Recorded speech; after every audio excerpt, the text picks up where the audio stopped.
There's definitely a time and a place for it, but it's not now. Don't compromise. You understand where you need to go and you understand your mission. Why are you going to compromise to do something that you know is not aligned with your outcome? Oftentimes, I feel like we can get dragged into other people's plans. And the funny thing is, it's within their interest, okay? As I've said before once, we live our we live our whole lives in our own heads. And that stands for the people that are around you. They live their lives in their own heads. So innately, they're gonna do the thing that it's within their self-interest. But sometimes if you're someone that's compassionate or you build rapport with people quite quickly, you can find yourself compromising and slipping into their plans, but you don't realize it because in your head that brings you comfort. That allows you to connect with people on a deeper level. Or you don't want to sit in that space where you're alone, where you can really think about your next steps. So there is a time and a place for compromising, but it's not when you need to figure out where you need to get to, or you already know the things that you have to do. Because what will end up happening is you'll fall into a space of resentment. You'll begin to resent these people when you compromise, you know what you have to do, and you find yourself in someone else's plans. It wasn't their fault.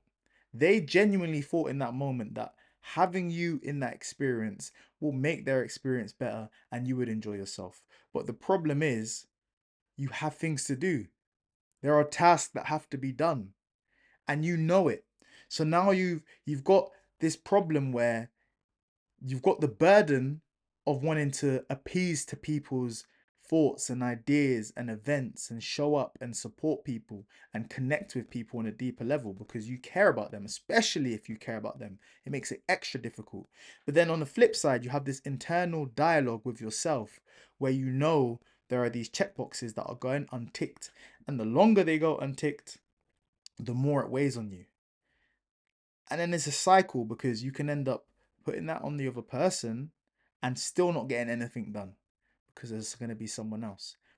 Let me tell you something, and I experienced this, just last week. It is always going to be a friend or a relative's birthday, just by maths, statistically. Even if you're someone that doesn't spend time with a lot of people, you've got a relatively small friendship circle, or you've got a relatively small family, it's gonna always be there's gonna be an auntie's birthday, there's gonna be a friend's birthday, there's gonna be a cousin's birthday. There's always going to be something to do. But if you constantly spread yourself thin, you're gonna have nothing else left for yourself. There is a time to compromise. Now is not the time. Tap into you. It's not being selfish, it's being self-interested. Okay? Please. Whenever you get that feeling that you just don't want to do something, and then you've got the other side of you, the compassionate side that's gnawing on you, or the yearn to be around people, sit in that space, meditate, breathe, try and process what's going on, journal. You know what, I'm going to make a video about journaling because I feel like people view it negatively, but take time to actually sit and assess, is this aligned with my outcomes? You need to be goal orientated. You need to actually understand what you want, and it's not just about it being me, because it just means the more you focus on your goal, the more you're going to be able to tap into other people. You cannot pour from an empty cup. You know this, okay? So you always have to have the reserves left for yourself. And like I said, there is a time to compromise. There's a time where you want to be around other people, you want to pour into other people. But if you know categorically that time is not now, you have to have the strength and character to say no. A yes is extremely powerful, but a no is even more powerful because that yes, it goes with the flow. It goes with the grain. It doesn't go against the grain. There's not really any level of resistance, so you're not really challenging yourself. But that no when someone says, "Let's go for drinks." And the first thing you're thinking is, I'm tired. Okay. So someone says, let's go for drinks tomorrow, 6 o'clock. Let's meet at the bar. And you are tired. You're compromising your health. You're not compromising the relationship. You're compromising your ability to make money and function the next day because you still have these things that you need to do. Someone says on a Tuesday night, let's go for drinks at 7. And you know that you have a session with your PT on the Wednesday morning, or you have a meeting with an important client, or you even just need to do your laundry, or you've got your car getting MOT'd the following day. You're putting more strain on yourself by just saying no, by not saying no in the moment. So now you want to say yeah. So how does that unfold? You've got less sleep, you spent money, you're dehydrated, and then the worst thing, like I said, you can potentially walk away resenting that person and you don't know why. It's deep in your subconscious because they are not the reason that's pulling you away from your goal, but you're going to attach the moment and the interaction with separation from your goal.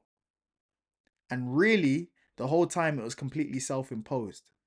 And we have to be honest in these moments. We have to really sit in these moments and be honest.